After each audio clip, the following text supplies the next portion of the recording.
میں کچھ دن پہلے ایک جگہ تعزیت اور ڈرتا ڈرتا گیا تعزیت کرنے.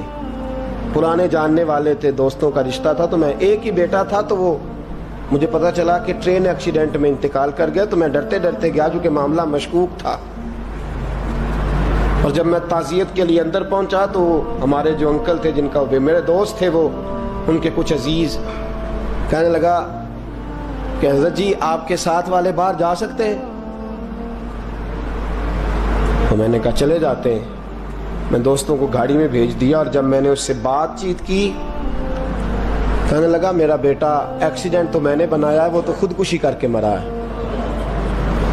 شادی کے 11 سال بعد خدا نے ایک بیٹا دیا تھا, اور مجھ سے غلطی یہ ہوئی, میں نے کہا میرے بیٹے کو تکلیف کوئی نہ آئے. اس کے منہ سے جو نکلا میں نے اسے دیا, جو اس نے مانگا میں نے دیا. کہتا ہے جو شخص 16,000 مہینے کا کمائے اور بیٹے کو 40,000 کا موبائل خرید کے دے, کہتا ہے میں نے ہر سہولت اسے دی. پھر ایک امیر کی لڑکی سے یونیورسٹی میں پڑھتے ہوئے اس کا تعلق بنا. بچی کے میسج بھی میں نے اپنے موبائل, اس بچے کے موبائل میں دیکھے, اور اس لڑکے نے جو میسج سینڈ کیے وہ بھی میں نے دیکھے. پھر میں گھر پہنچ گیا, میں نے بیٹے سے منتیں کی کہ بیٹا وہ ہمیں رشتہ نہیں دیں گے, ہماری برادری بھی چھوٹی ہے اور ہمارے جیب میں پیسے بھی کوئی نہیں. پھر میں ان کے گھر گیا, بیٹا نہ مانا, اور میں نے اس شخص کو بلا کے کہا تیری بیٹی کے میسیج ہیں, خدا را خیال کر, اور تیرے تو 7 بچے ہیں, میری گود میں تو ایک ہی پھول کھلا ہے, میں کدھر جاؤں, خیال کر. اس نے کہا دوبارہ تو نے نام لیا تو ایسے کیس میں باپ بیٹے کو پھنساؤں گا کہ ساری زندگی نکل نہیں سکو گے. نے کہا میں نے بیٹے سے کہا کہ بیٹا میں نے پگڑی تک رکھی ہے پر مجھے رشتہ نہیں ملا, تو باز آ جا. کہنے لگا 3 راتیں میرا بیٹا سویا نہیں, اور مجھے کہنے لگا حضرت جی وہ 4تھی رات سویا ہے تو دوبارہ اٹھا نہیں. مجھے کہنے لگا مجھے اجازت دو کہ میں اس بیٹی کو بھی قتل کر دوں اور اس کا باپ بھی قتل کر دوں, میرا تو گھر اجڑ گیا نا. وہ کہنے لگا میں کبھی کبھی دوستوں کے پاس جا کے رات گزار لیتا ہوں اور میں اپنے دل کو سکون دے لیتا ہوں, لیکن اس کی ماں اس کے جوتے سینے سے لگائے پھرتی ہے, اس کی اماں اس کے پرانے کپڑے لے کے سینے سے لگائے پھرتی ہے. کہنے لگا حضرت جی کوئی کوشش کرو, کوئی دعا کرو کہ اللہ مہربانیاں کرے. میں کہہ تو نہیں سکا ان سے, لیکن میرے دل میں خیال آیا کہ کس نے کہا تھا کہ بچہ یونیورسٹی میں کو ایجوکیشن میں داخل کراؤ, کس نے کہا تھا کہ اس کے ہاتھ میں آگ کا انگارہ دو. میرے دوست, آپ تیز آنچ تیز آگ جلا کے اس کے قریب مکھن رکھو, اور پھر مکھن سے کہو کہ ڈلنا نہ, پھر مکھن سے کہو کہ پگھلنا نہ. بھئی تیز آگ قریب جلا دی اور تو کہتا ہے پگھلنا, یہ کیسا ممکن ہے؟ ہو سکتا ہے؟ بولیے نا, ہو سکتا ہے؟ لڑکا اور لڑکی کٹھے کالج میں پڑھیں, ایک کمرے میں رہیں, ایک چھت کے نیچے رہیں, ایک دوسرے کو دیکھیں, نام جانیں, فون نمبر پاس ہو, اور پھر کہنا کہ تم عشق کا چکر نہ لڑانا, کیسے ممکن ہے؟ اور بڑے سیانے بندے کہتے ہیں حضرت صاحب اعتماد ہونا چاہیے اولاد پہ. میرے نبی پاک کو اپنی بیویوں پہ اعتماد نہیں؟ عبداللہ ابن مکتوم نابینے سے ابھی آئے ہیں تو حضور نے فرمایا پردہ کر لو, حضور کو اعتماد نہیں؟ مصطفیٰ سے پاک گھر کسی کا ہو سکتا ہے؟ فرمایا پردہ کر لو, نقاب ڈالو. سونے وہ تو نابینا ہے, فرمایا تمہیں تو نظر آتا ہے نا, ڈالو نقاب. یہ اعتماد ہونا چاہیے.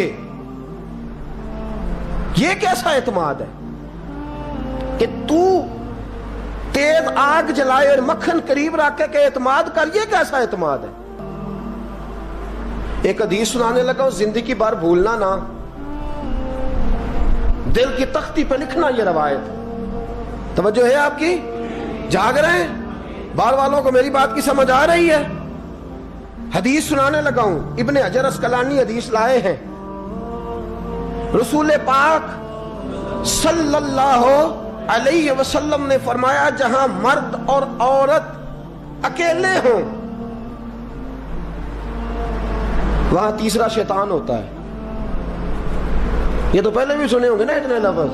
اس سے آگے ہیں ابن حجر حدیث کے لفظ لائے. یا رسول اللہ صلی اللہ تعالی علیہ وسلم، مرد اور عورت اکیلے ہوں تو تیسرا شیطان ہوتا ہے؟ حضور نے فرمایا ہاں. عرض کی حضور اگرچہ وہ نیک ہو. جاگ رہے ہیں نا آپ لوگ؟ اگرچہ وہ جہاں مرد اور عورت اکیلے ہوں وہاں تیسرا شیطان ہوتا ہے. حضور اگر وہ نیک ہو لکھ لو دل کی تختی پر.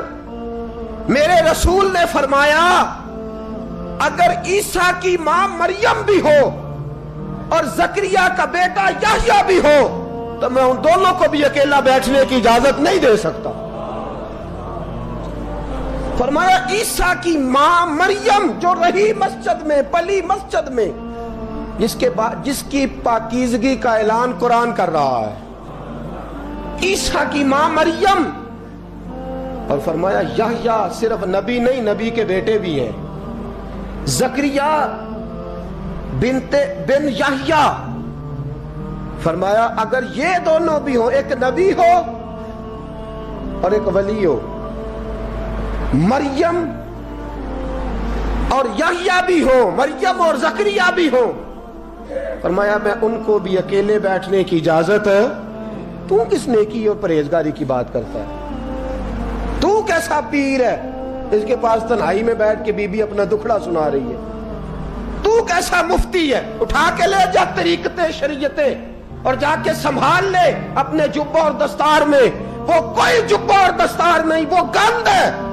اس لیے کہ جو نبی مریم سلام اللہ علیہا کو نبی کے پاس بیٹھنے کی اجازت نہیں دے رہے، وہ پیر کس بات کی مولی ہے جو بیبیوں کو بغیر پردے کے سامنے بٹھاتا ہے اور تنہا بی بی کہتی ہے میرا دکھ سن لے؟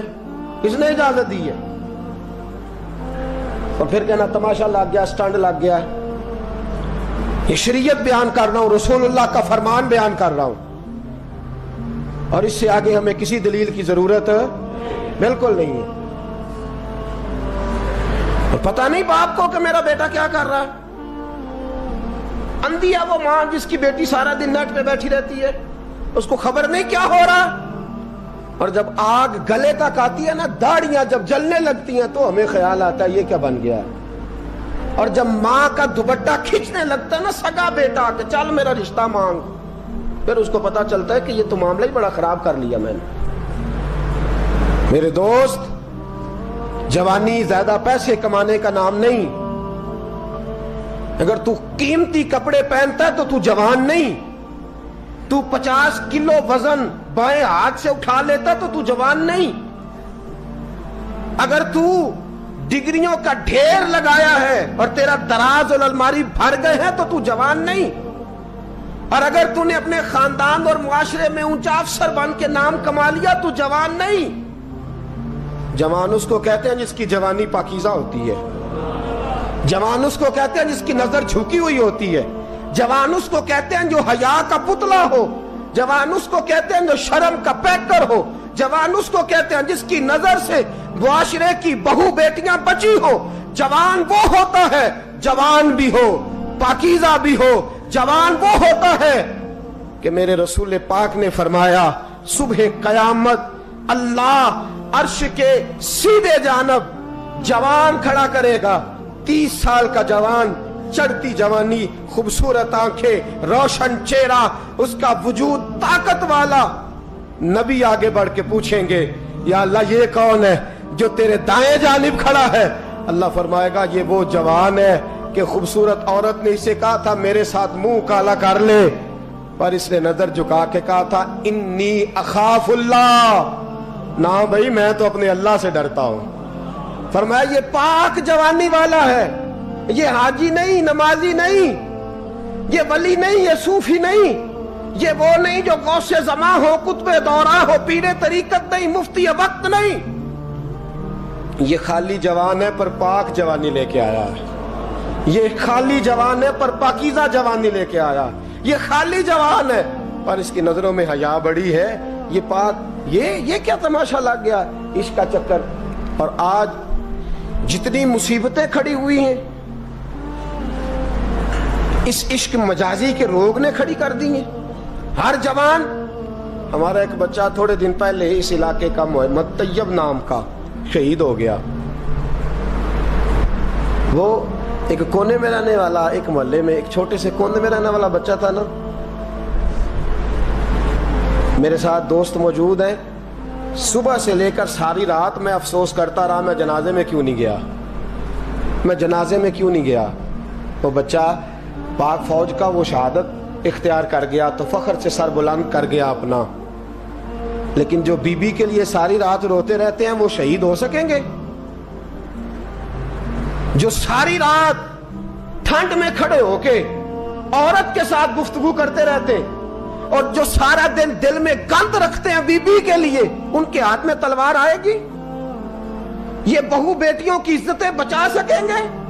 عافیہ صدیقیہ جیلوں میں جل گئی امریکہ کی, اور وہ جب بھی خط لکھتی تھی کہتی تھی کوئی محمد بن قاسم نہیں بچا, وہ کہتی تھی کوئی شہاب الدین غوری نہیں بچا. اور وہ جب بھی, اب تو خیر اس کا ذہنی توازن ہی کام کرنا چھوڑ گیا, وہ بی بی جب بھی خط لکھتی تھی نا اہل پاکستان کو تو کہتی تھی پاکستان والوں بتاؤ کیا تمہارے اندر کوئی بھی خالد بن ولید کا ماننے والا نہیں؟ کیا کوئی نہیں تمہارے اندر جو علی کے نام کا نعرہ لگانے والا ہو؟ کوئی نہیں بچا جو فاروق اعظم کی سیرت کو فالو کرنے والا ہو؟ کوئی لاؤ جس کے ہاتھ میں تلوار ہو اور مجھے سمجھ آئے کہ یہ وہ ہے جو حسن اور حسین کا نام لینے والا ہے. کوئی نہیں بچا. اس لیے کہ گندگی دماغ میں, گندگی دل میں, گندگی روح میں تو اس کام کے لیے آیا تھا.